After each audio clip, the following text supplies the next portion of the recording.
I want to thank everybody for joining us for this webinar this morning. I appreciate Anthony and Julie of the New York Real Estate Expo for hosting this event.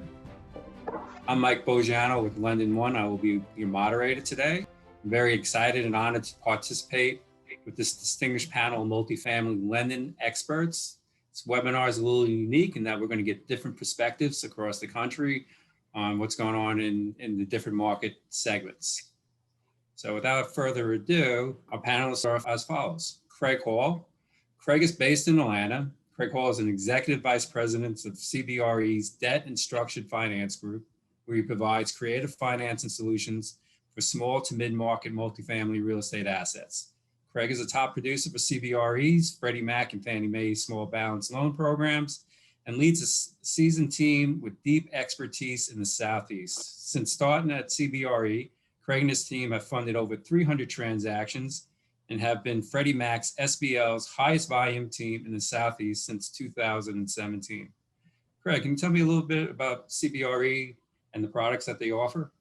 Thanks, Mike. Certainly appreciate LendingOne putting this together and the invitation and all the folks that are participating remotely. I know we're all excited about at some point getting together in person. So I know I'm looking forward to that. Here at CBRE, right, we're a nationwide platform. My production partner, Ben Weddington, and I have a team here in Atlanta. There's 9 of us here. And our focus really is on multifamily in that small to mid-cap space, which for us is sort of the $2 to $15 million space. And again, our territory is generally in the Southeast, but we make these loans nationwide. For us, we do a lot of agency business. CBRE has been Freddie Mac's #1 lender for over a decade, and then specifically in the small balance space for the last 4 years. So, agency is definitely an area where we spend a lot of our time. From Freddie Mac's perspective, that small balance loan program really took off in 2013. It competes really well with the banks, particularly in the Southeast. That banks aren't quite as strong as maybe the West Coast or Northeast. Where Geoffrey is, but it's non-recourse money, it's 30-year AM, it's long fixed rates. One of the benefits that really resonates well here in the Southeast is that the banks here sometimes struggle with where the asset isn't in the footprint or the sponsor is not in the footprint, and obviously the agencies do a pretty good job with that. We do a fair amount of Fannie business as well, although in the smaller space right now, say below $6 million in proceeds. Fannie's a bit wide. The Freddie and Fannie are constantly battling each other, and so I suspect they will kind of even out here shortly. Areas where we do Fannie business would be maybe in smaller markets or lower leverage. That's where they have some advantage sometimes. Anything that needs some structure generally is easier to do with Fannie. Scattered sites is a good example. So that, again, we see a lot of agency business. We're seeing a lot more debt fund business recently as well. That seems to be something that's really gotten kind of hot lately. But again, we've got 9 folks here in Atlanta. All my underwriters are here, closers are here. Everybody's here to really provide kind of a good borrower experience, and that's kind of where we focus. Thanks. Our next panelist is Edward Gray. Edward's based in Dallas. Edward Gray is a managing director at Greystone, where he focuses on the origination of multifamily loans in the central U.S. Mr. Gray has nearly 20 years of commercial real estate finance experience with positions in agency and bridge loan originations, evaluating debt opportunities, CMBS underwriting, and managing due diligence teams. He has held roles at CBRE, Citibank, Sabal Capital, and he has completed several $1 billion in transactions, including buying the first Freddie Mac K Series B piece. So can you give us a little bit of overview of Greystone and the products they also offer? Sure. So I'm at Greystone. I'm based here in Texas. We're headquartered in New York.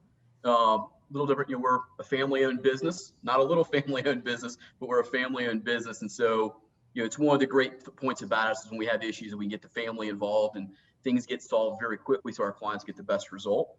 Like CBRE, we do Fannie, Freddie, HUD, and we have our own CMBS program. We lend nationwide. very efficient, where we have, underwriters kind of throughout the nation so that they're underwriting deals localish to them. So they have more market knowledge. It's a great advantage. I'm very glad you have us here and looking forward to the conversation with everybody else. Thank you. Our last panelist is Geoffrey Platt. Based in New York City, Jeff Platt is the Senior Vice President at Arbor. Geoffrey joined Arbor in 2010 and is responsible for originating Fannie Mae, Freddie Mac, HUD, single-family portfolios, CMBS, and bridge loans. Geoffrey, can you just give us a brief overview of Arbor and of the products that they also offer in the marketplace?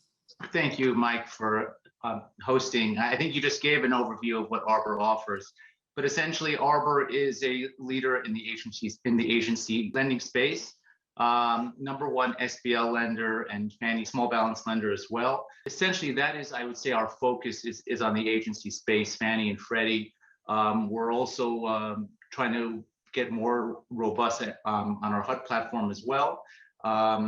We're also growing our CMBS footprint on our new private label product that we've established about a year or two ago. But that's about it. I mean, that's, I would say, is essentially our products that we offer. Like Craig had said, is that I guess the pendulum swings Fannie and Freddie, and essentially it's our role to kind of play to our clients' needs and kind of pitch which product is best for their needs, Fannie, Freddie, and the HUD products. Let's get right into the meat of this webinar. Who are the current multifamily lenders for permanent finance and what is their niche? We've touched on agency lenders. So why don't we start with the small balance, small balance program, both for Fannie and Freddie. We'll start with Freddie. Geoffrey, can you just give an overview of the eligible property types and difference between the definition of affordable versus workforce?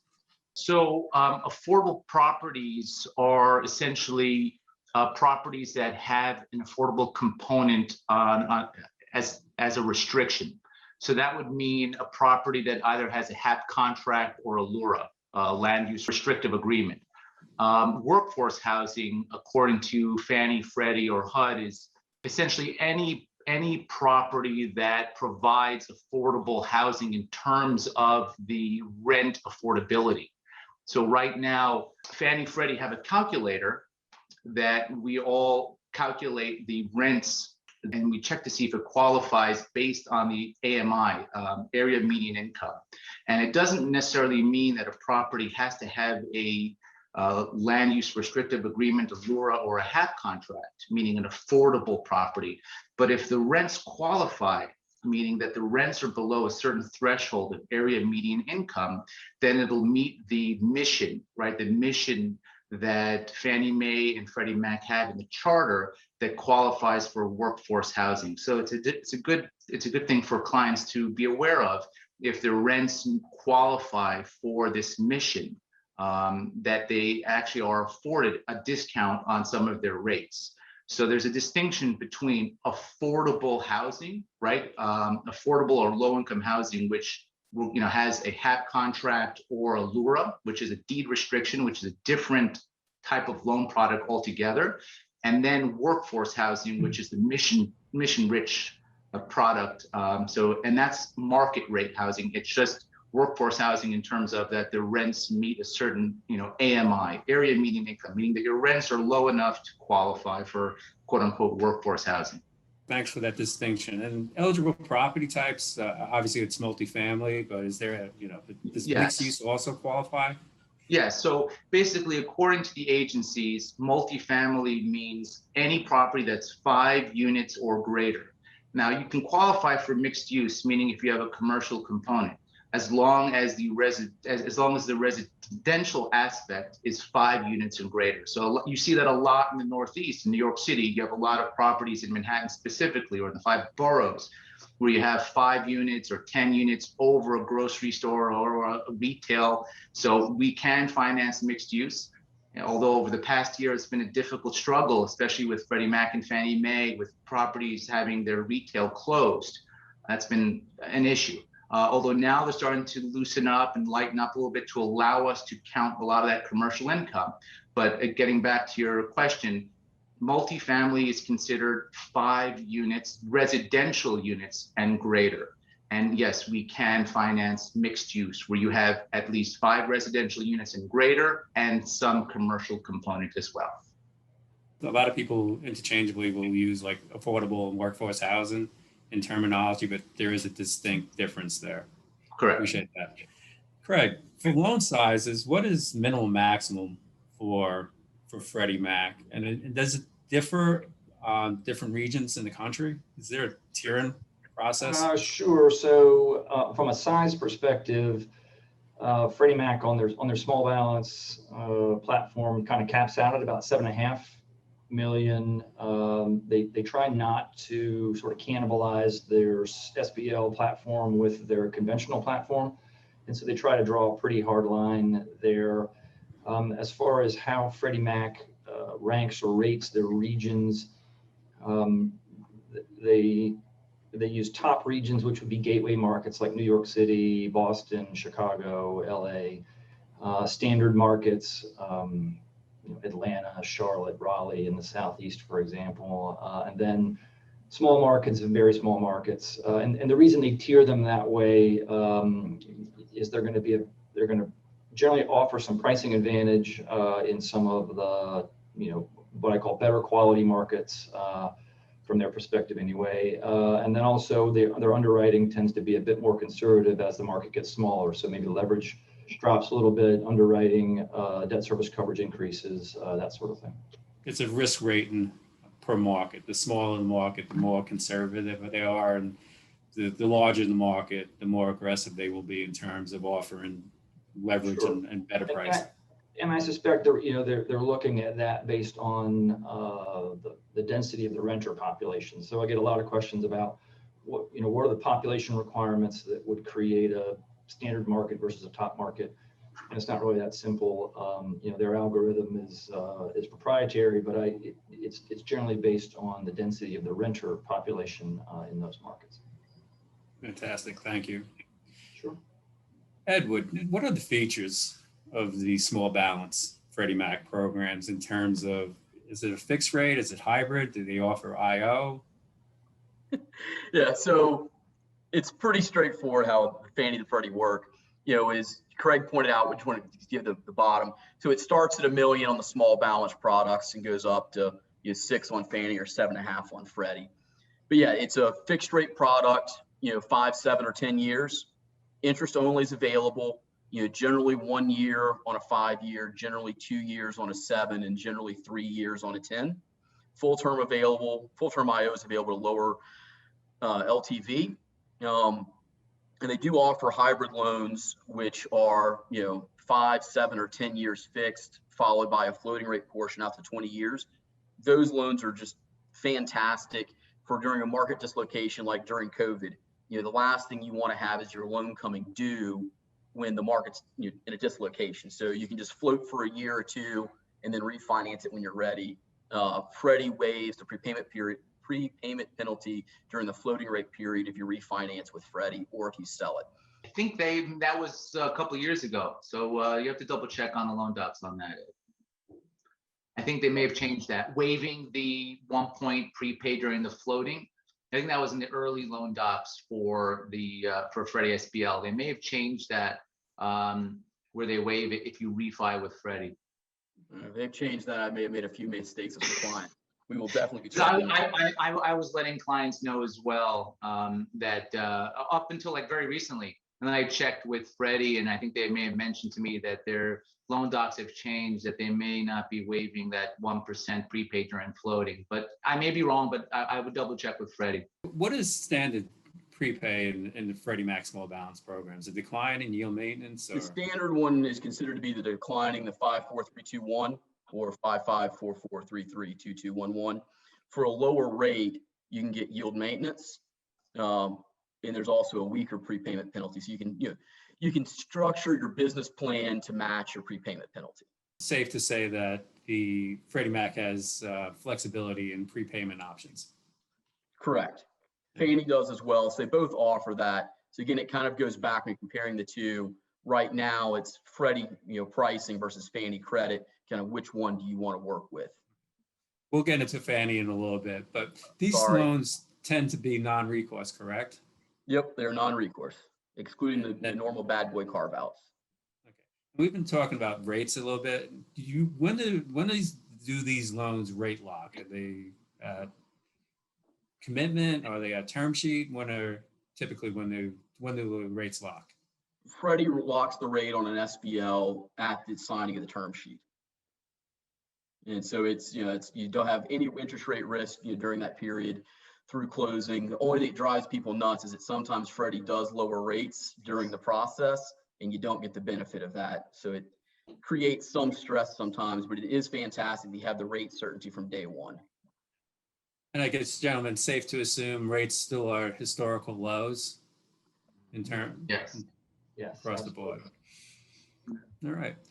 We've talked about the eligible properties and a little bit of the loan characteristics, but one question, Geoffrey, on sponsorship eligibility, typically what does a sponsor have to have in terms of financial wherewithal to qualify for a Freddie Mac small balance loan?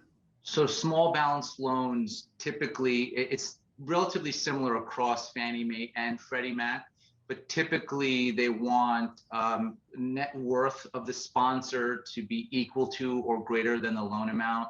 They want liquidity to be equal to or greater than 12 months of principal and interest on the loan. They want credit score to be equal to 680 or greater. And Fannie Mae, this is where it gets a little bit interesting, is that Fannie Mae typically wants at least 2 years of multifamily experience, and Freddie Mac, and again, this is where they're getting a little bit more strict, guys, correct me if I'm wrong, that they want, in terms of the experience, they want to see, I think it's ownership, not experience on multifamily in order to qualify. They want like 2 multifamily properties owned for 5 years or 5 multifamily properties owned for at least 2 years. And they like don't waver from that. And if you don't have that, then you need to bring on another sponsor who has that experience. Furthermore, if you're non-local, then you need to if you're non-local, then you need to have third-party professional management, and being local means living within 100 miles of the property. That's at least in terms of Fannie Mae guide. I'm trying to think, and that's the qualifications of a sponsor for both Fannie, Freddie. That's kind of a general overview. Do they also lend to foreign nationals, or do you have to be a domestic borrower? So Fannie Mae is pretty clear that it has to be a U.S. national. They do offer waivers, but currently Fannie Mae is not really entertaining waivers on loans lower than $3 million. They may be easing on that soon, but I think currently they're not entertaining any waivers below $3 million. The experience requirements, particularly the ones that Freddie Mac has, are relatively new. Those kind of came about last year, kind of post-COVID, or kind of right in the middle of COVID. And what they are specifically is that they want to see ownership, like GP ownership, control of at least 3 properties, 1 for 2 years, or 1 property for at least 5 years. But what we found is that they're actually pretty comfortable with sponsors that don't meet that necessarily, but certainly pass the eyeball test, right? So we have lots of conversations with Freddie Mac on a daily basis about trying to compromise to say, this individual owns 5 properties, but maybe doesn't own them for as long, or they've got great management, or they're local, or whatever the advantage might be, the mitigant. And so we found Freddie Mac to be flexible there. They may want us to mitigate it with some leverage, or maybe some higher debt service coverage, but generally speaking, they've been really cooperative there. It depends. It depends on, like we were discussing earlier before the webinar went live, it depends, I think, on the market. Like you said, Craig, if you're in a tertiary or secondary market, where the assets are located. That usually will tell us kind of where Freddie's comfort level is. Like you'd mentioned, if the borrower is local, but I've had, some luck and not such great luck on getting Freddie, to kind of ease up on that restriction. So it all depends. And that's kind of where, I've been able to kind of balance the Fannie versus Freddie and guiding people kind of, where I think is the best execution in terms of that, where I can navigate, Fannie Mae being very clear that, you just need 2 years of experience. And if you're local or non-local, you need a third-party management company. It's very clear what they need and not kind of a hazy guidance of whether it's 2 years of 5 properties or 5 properties and 3, it's very kind of, so those are the pros and cons of the Fannie versus the Freddie product. But you're right. I mean, granted, there is a relationship with Freddie Mac and there is some kind of wiggle room in terms of, what can be approved and what can't be. But like we were discussing earlier, there is a kind of a move towards the secondary, tertiary market that I'm noticing as well outside of, and I think maybe Mike will get to this eventually, about moving away from the primary markets of, Northeast and moving kind of towards the Southeast and the Midwest. I guess we'll, Yeah, we will. Now that's a good segue to get into the discussion. We have agents, we consider, agency lenders, and Freddie Mac is one of them. And then we also have the sister company, Fannie Mae. So when we just delve into, the Fannie Mae small balance programs and, an overview of it and, how it differs from the Freddie Mac small SBL program. Edward, in your experience, eligible property types and loan sizes, I mean, I think we touched briefly on the loan sizes, but property types, are they the same as the Freddie Mac program? Property types are basically the same, 5+ units. You can still get some mixed use through. Fannie's less attractive on the mixed use, 1 to 6 million.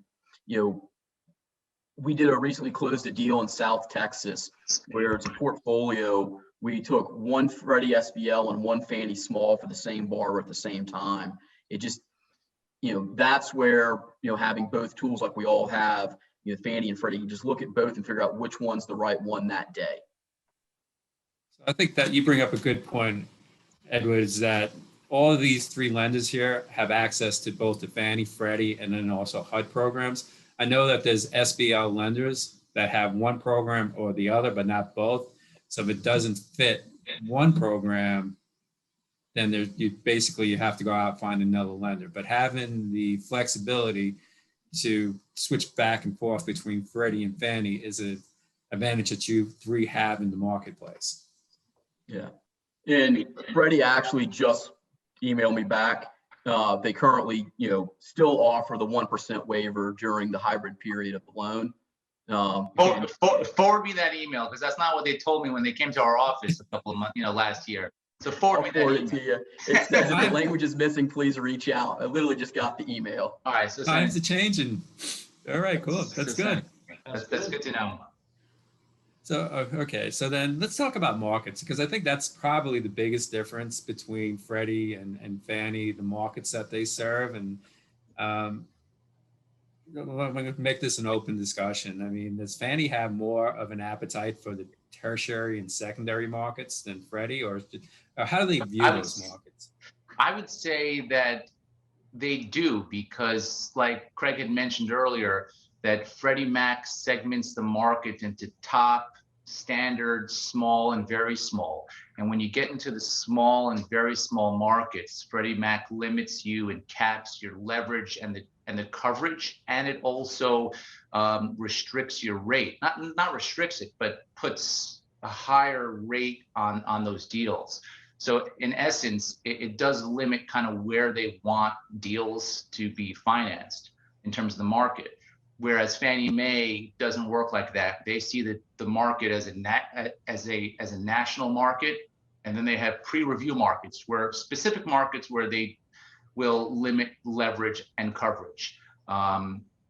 So when you're talking about, do they have specific markets that they want to be in or not want to be in, or which lender in terms of Fannie and Freddie are more pro secondary and tertiary markets? I would have to say hands down, Fannie Mae is I wouldn't say hands down, but I would say that Fannie Mae is more, you can get more leverage easier in secondary, tertiary markets than I would say Freddie Mac. But it all depends. I mean, you have to look at each deal on its own 2 feet just to kind of size it. And that's what I think you had mentioned before. All three of us have access to both products. So when a deal does come in a secondary, tertiary market, you do size it both ways and see which deal yields the best execution for the client. So that's, I mean, I would say Fannie Mae for secondary, tertiary markets. And then with Fannie, I mean, are the features the same in terms of, you know, the hybrid program, the interest only? I believe not, it's non-recourse, but is there any differentiation between the features of their program versus Freddie in terms of hybrid, interest only, things of that nature? They're generally about the same, Mike. I mean, there's some nuances as it relates to, you know, some have different refinance tests or,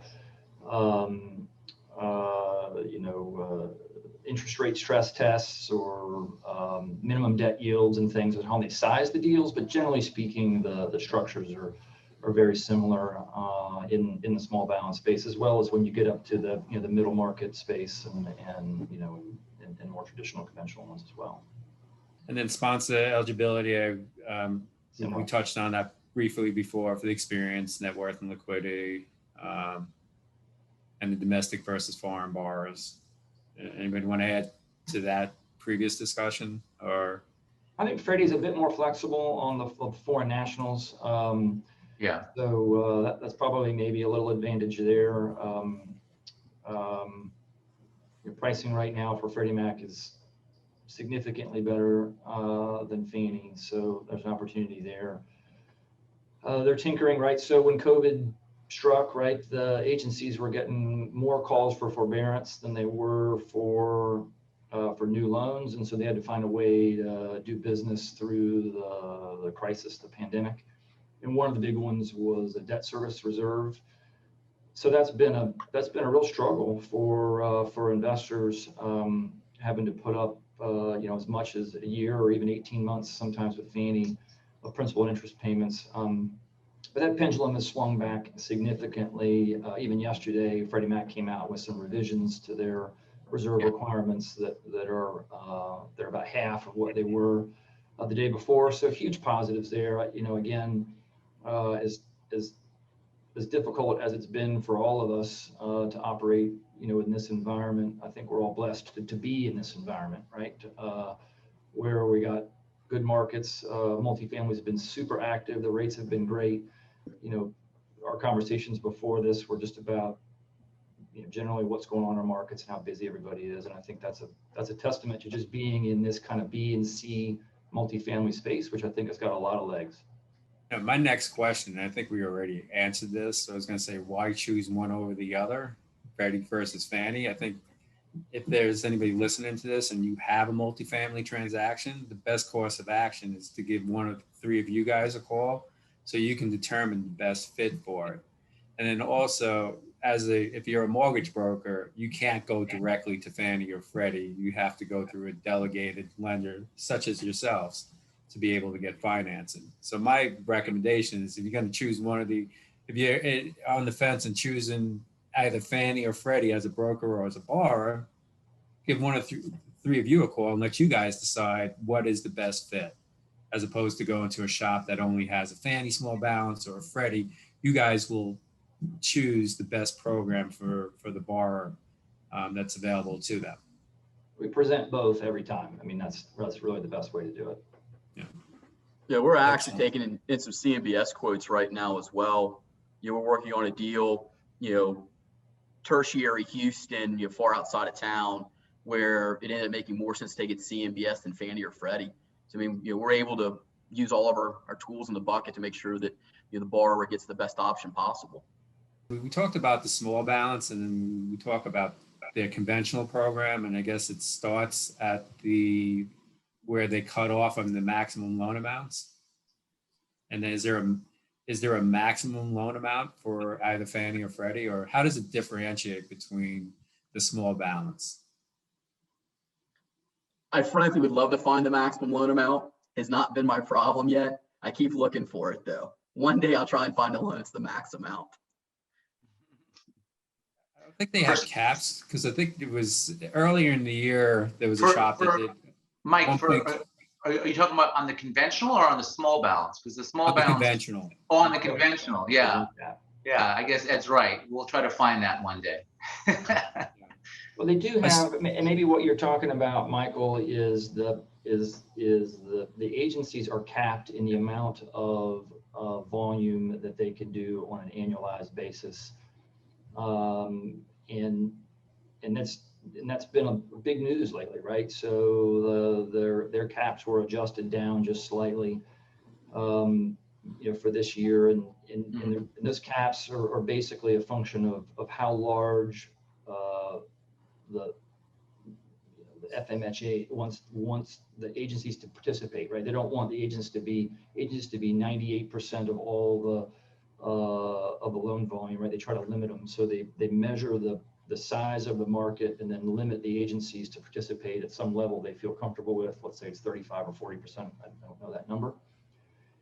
And so what they've also done recently, which is, we've seen some impact on, and I think we'll see impact certainly later in the year, is they've created a mandate where they need to do a certain percentage of their business to be what Geoffrey was talking about earlier, which is mission-driven business.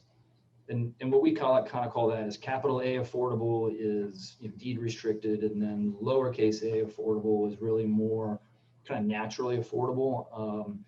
Teachers, firemen, service worker types of tenants. And I think that's really where the agencies, workforce housing, and that's really where the agencies want to play.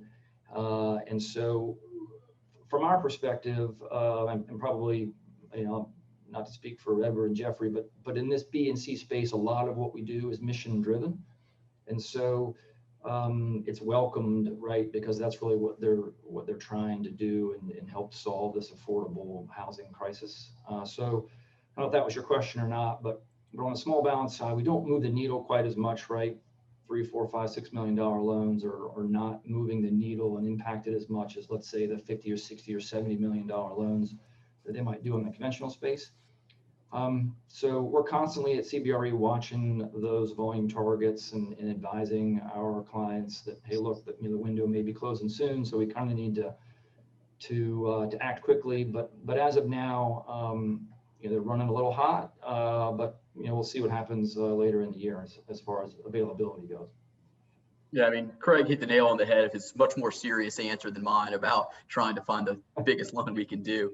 But if you think back to, the fall of 2019, when we ran into an issue about, Fannie and Freddie hitting their caps, and it's like having to tell people, we're kind of done for the year, see you in January. Like, that was not a pleasant thing to start telling people. But the good thing is that, Arbor was able to, at that time is when Arbor came out with our private label CMBS product. And actually our CEO, Ivan came out with that product specifically to meet that need in the event that happens again. And also we came out with that product to meet the need of what you had mentioned before, Mike, the pre-review markets for Fannie Mae, and those small and very small markets for Freddie Mac. Our CMBS, our private label Arbor CMBS product does not have those restrictions. So, and also, in the beginning of this year, when Fannie Mae, kind of what Craig had mentioned, Fannie Mae was kind of stepping out of the market a little bit because their spreads widened considerably and they weren't pulling back on the COVID reserves and things of that nature. Our private label product was able to step up and fill that need. So there are a lot of different products, and I think Ed can also attest to that as well, because he has a similar product, that there are other products out there besides the agencies that a lot of us have that can fill those needs. But I can say myself that my CMBS product was able to fill that need, where in 2019, when essentially Fannie Mae shut the pipeline, we were able to open up our CMBS and fill that need that people had to finance their products. Our CMBS product is very competitive with the agencies. We don't have a COVID reserve, and our pricing is very attractive. And essentially, it's very similar in terms of the structure of an agency product. Jeff, you bring up a good point there, because there are other lenders in the marketplace providing financing outside of the agencies. Primarily the ones that come to mind to me are the banks, life companies, CMBS. And Craig, you mentioned this earlier, that we have, private lenders or debt funds that are getting involved in the space as well.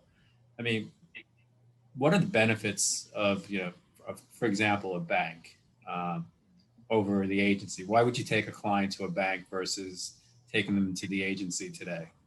Sure. Well, I guess there's a couple of reasons. In some instances, you have investors that are sort of yield-driven investors, right? Where they want long AMs, cash flow, because they're trying to generate yield on their investment.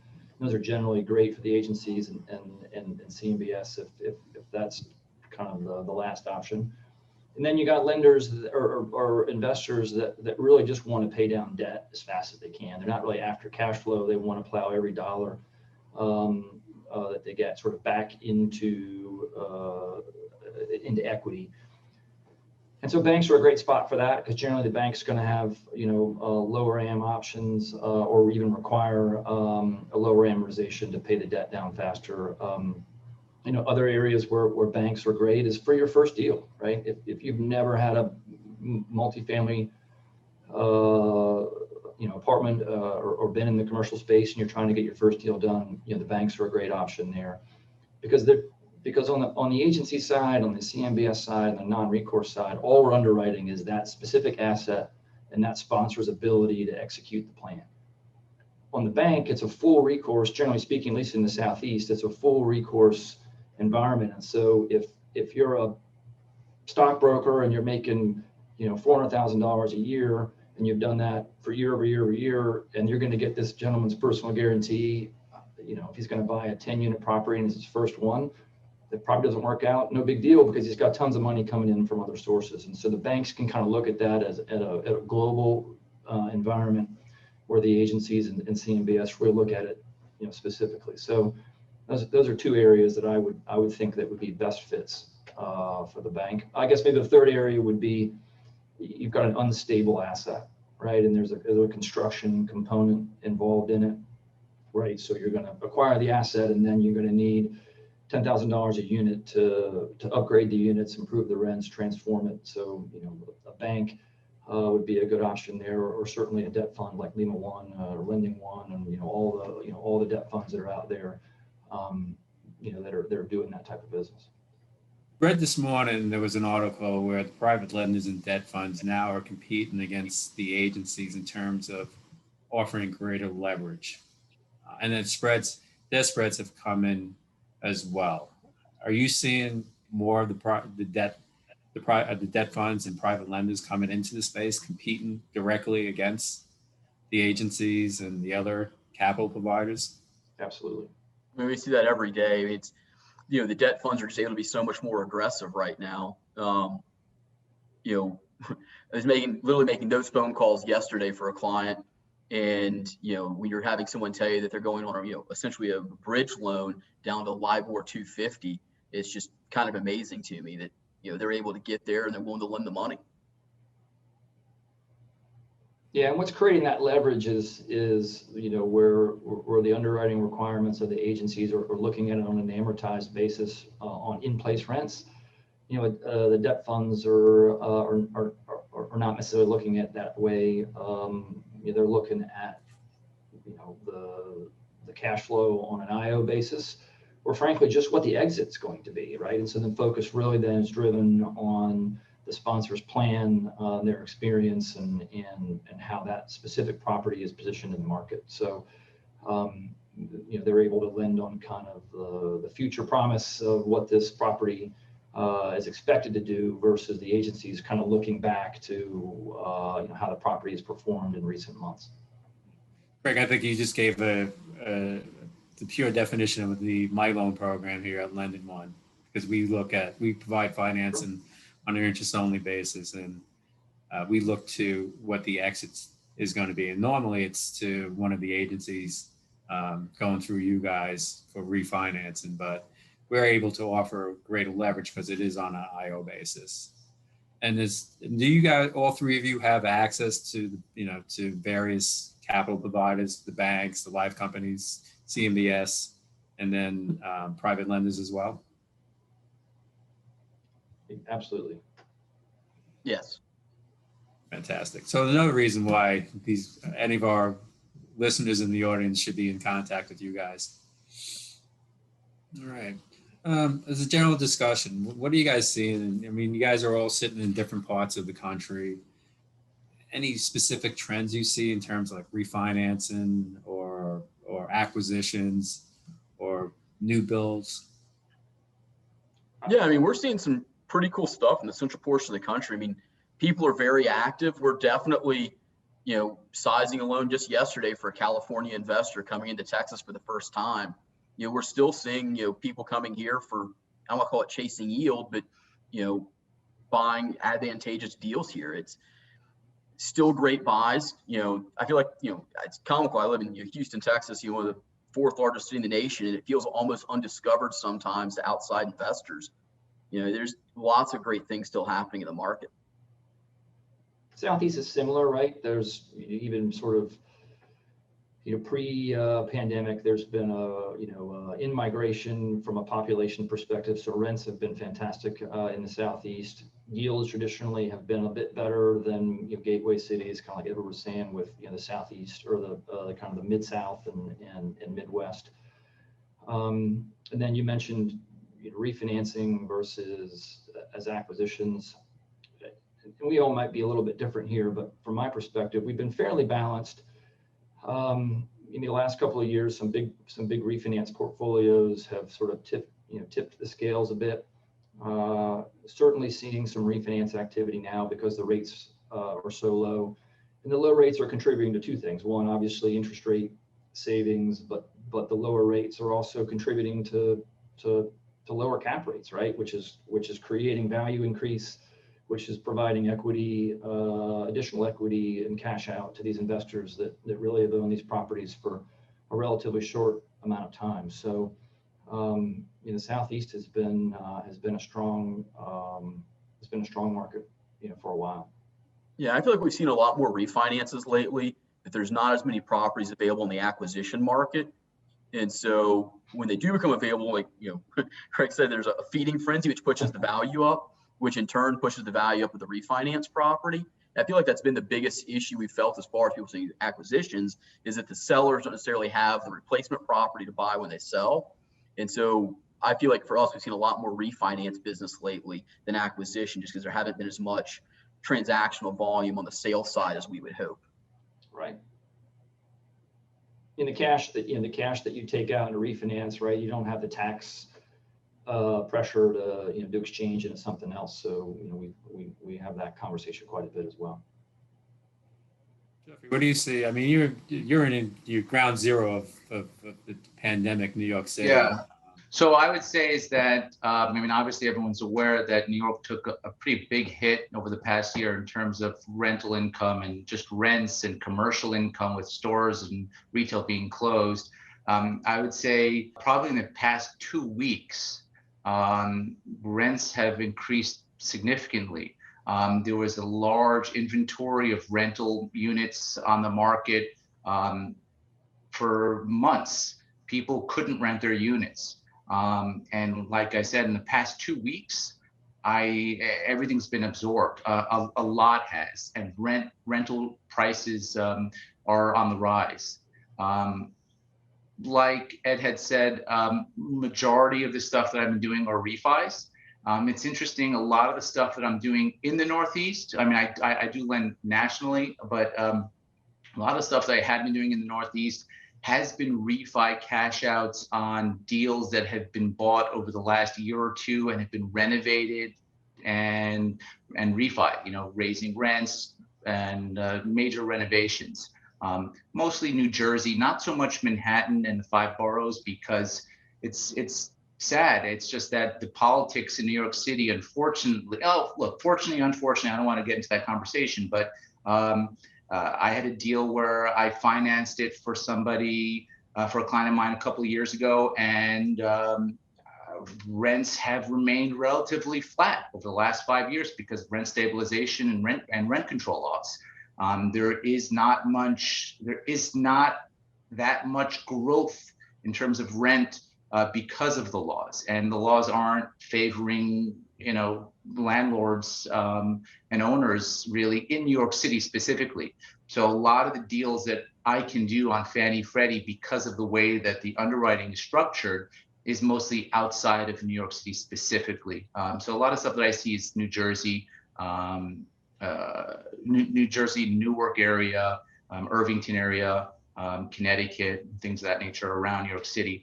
And I would say the most competition I see in Manhattan is from the banks, because the banks don't have those restrictions that I have on my underwriting. They're able to kind of dig in on the underwriting. And the deal that I had that I was looking for a client on the refi, where it was literally a cash-in deal. It was a cash-in deal when I was sizing it. And I mean, obviously, if I were in the client's shoes, I wouldn't refi cash in on an agency deal. And he went to a bank where he has a relationship. And that's where I was going to touch upon before. The local banks in these regions, it makes sense when the bank is local and the bank knows the market. And that's when they can dig in and be creative. I mean, obviously, I'm not a bank, and they put it on their balance sheet. So they know the risk involved with that local market, and they know the asset. But granted, in this specific case that I was talking about, rent stabilization, rent control, and it's not just New York. I mean, it's in different cities, Pacific Northwest and the West Coast. I mean, it's tough. I mean, taxes going up, utility bills going up, and rents remaining flat. It's very difficult for some owner operators. So that's what's going on in New York. But on the positive note, rents are going up in New York for non-stabilized, non-controlled units.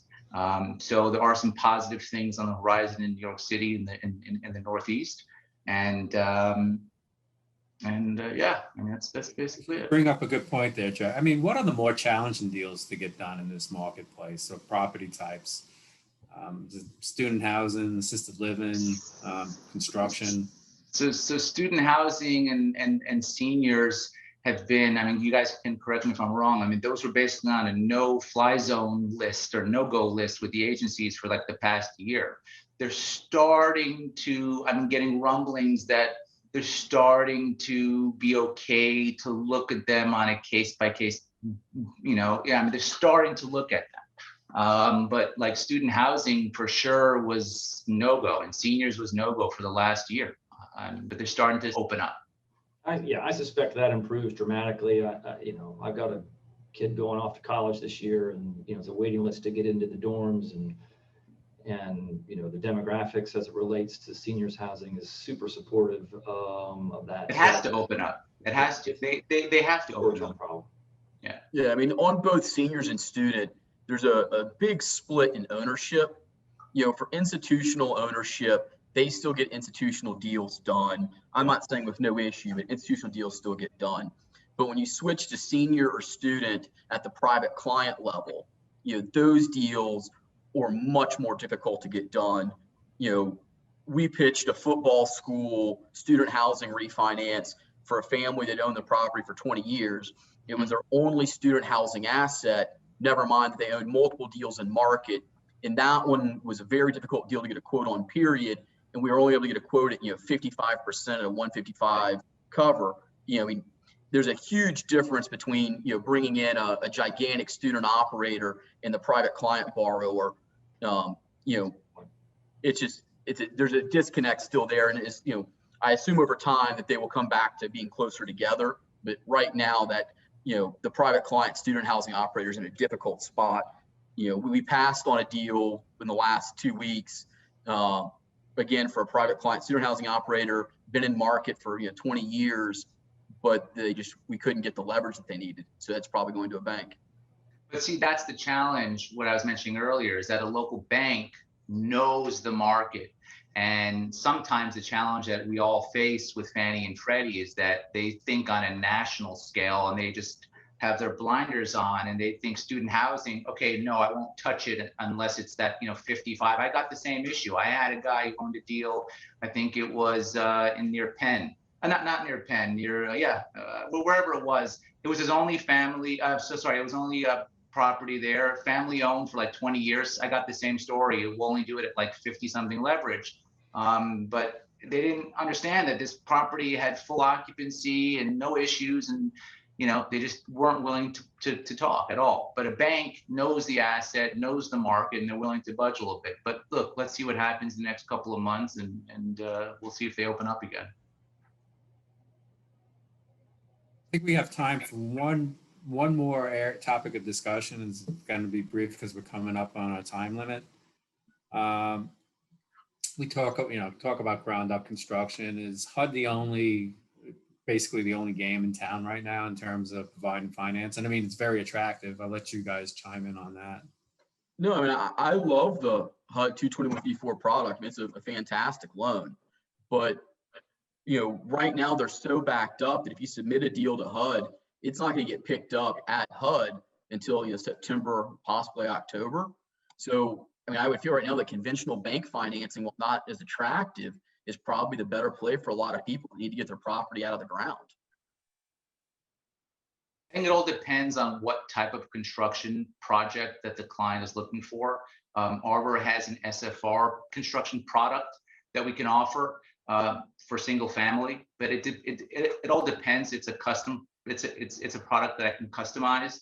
So it depends if you're looking to go ground up or if you're looking to go horizontal. So definitely we can entertain something on that side. But in terms of the ground up, it's unique. I mean, people are definitely doing construction projects. The HUD, like Ed said, is backed up. I mean, that's if you have the patience. A lot of people who have come to me for construction are looking to do it quickly. So they don't have that patience. And like you said, Ed, they go to a bank. Arbor does have a ground up construction program, but typically it's 25 million and plus. And so it depends on what the client's project size is. And usually you have to kind of fit into a certain box, so not a box, but in terms of the requirements to meet the program are kind of strict, but we do have programs for that, but typically it goes to a bank. On that point, one of the great things that's happened recently is HUD no longer has a 3 years post certificate of occupancy rule. They waived that last year. Yeah. And so you can bring a deal in for, rather than the 221D4, the construction loan, for the refinance 223F. And right now the rate on 223F is 239 plus the MIP. I mean, I don't want to call that money free, but I'm willing to borrow a lot of money at 2.39%. That's true. And so On a construction build loan. up your bank and bring No, on the refi after construction. Yeah. Gotcha.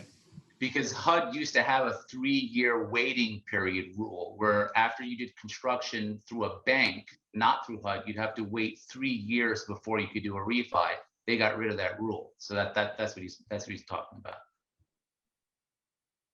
But you're essentially, I'd have to wait a year because they're backed up. So the whole process takes 12 months. So it's essentially a 1-year waiting period. That's the one knock I always hear about HUD is just the timeline to be approved. But it all depends on the lender you're working with, and the lender will hold your hand through the process. It's not an easy process, but if you have a lender that you're working with that can help you navigate the process, that's what really matters.